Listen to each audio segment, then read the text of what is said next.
Grover and Grover की history की किताब है, उसका एक छोटा सा किस्सा बयान कर दूं मैं आपसे। उसमें लिखते हैं कि जब शहीद भगत सिंह को अदालत में पेश किया गया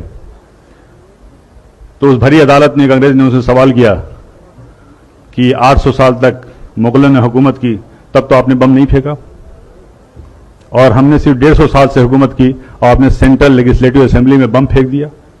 उसका बहुत अच्छा जवाब भगत सिंह ने दिया था कि देखिए, मुगलों ने जो हम पर राज किया है वो हमारे दिलों पर राज किया है, और उन्होंने इस मुल्क को सोने की चिड़िया बना दिया है, और इस सोने की चिड़िया की चमक से आप 7 समुंदर दूर से यहां तक आए हैं, और यहां पे आने के बाद अगर आपकी हुकूमत को अगर एक लफ्ज में, एक लाइन में कहा जाए तो वो ये कि आपकी हुकूमत एक स्पंज की तरह है जो गंगा के किनारे हीरो और जवाहरात को चूस करके इंग्लैंड में जाकर के टेम्स नदी के किनारे निचोड़ती है, और वो इंग्लैंड मालामाल हो जाता है, और उस दौलत के मालामाल होने के बाद उससे आप अपनी तरक्की करते हैं।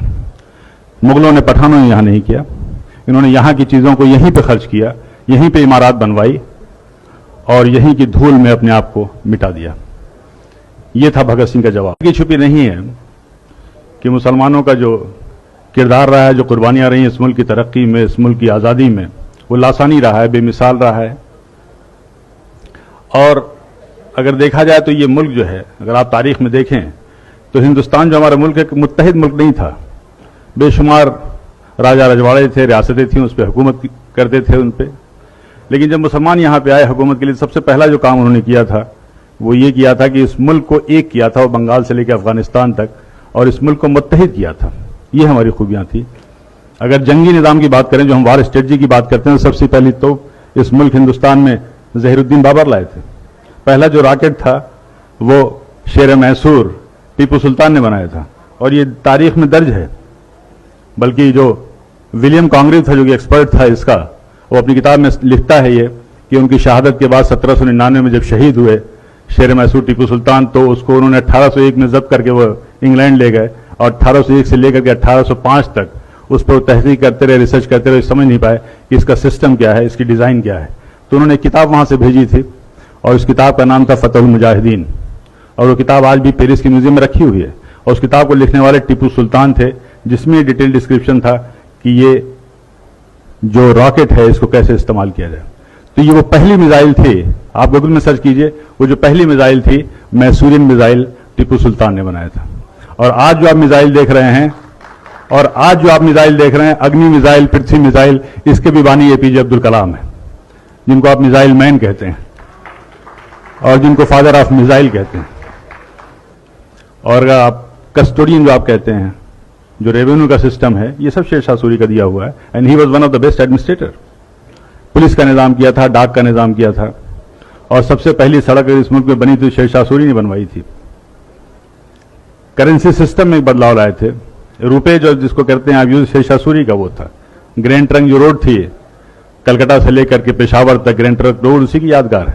बगावत की, जंग आज़ादी की, तो पहली जो बगावत थी वो 1773 में हुई थी, और उसका नाम जो था, शायद आप में से ज्यादातर लोगों को मालूम होगा, फकीर एंड सन्यासी रिबेलियन नाम से नाम था।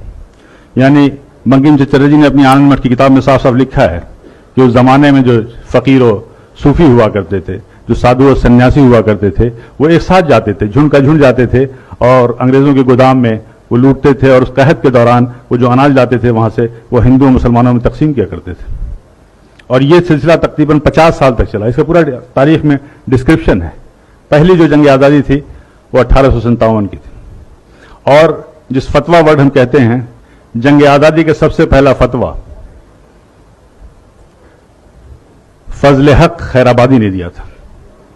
अल्लामा फजल हक खैराबादी ने यह फतवा दिया था जंग आज़ादी में अंग्रेजों के खिलाफ मुहिम का, और उस फतवे का यह असर था कि दिल्ली जैसी राजधानी को हमने फतह किया था। लेकिन उसके बाद से ये तारीख में लिखा हुआ है कि लेफ्टिनेंट जनरल हडसन लिखते हैं कि जब हमने दोबारा बड़ी मेहनत और मशक्कत से दिल्ली को फतह किया, तो उस वक्त इंग्लैंड से एक खत आया था, एक टेलीग्राम आया था, उसमें साफ साफ लिखा हुआ था कि देखो ये जंग आज़ादी जो है 1857 की, ये जंग आज़ादी दरअसल उलमाए कराम की जंग आज़ादी है।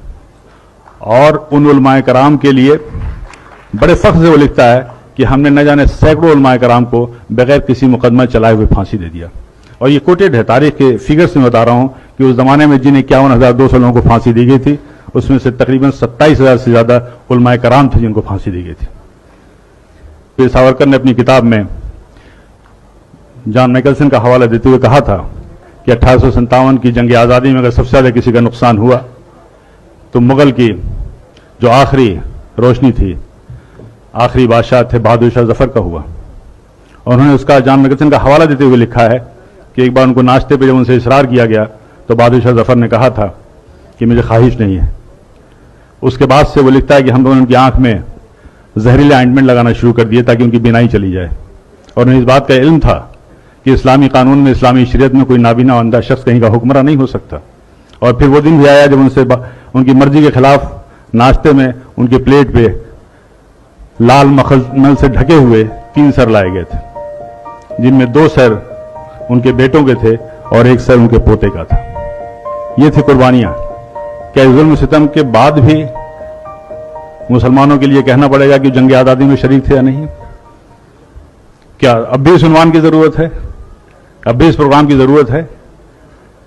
क्या चांद सितारों की मौजूदगी के लिए बहस होगी?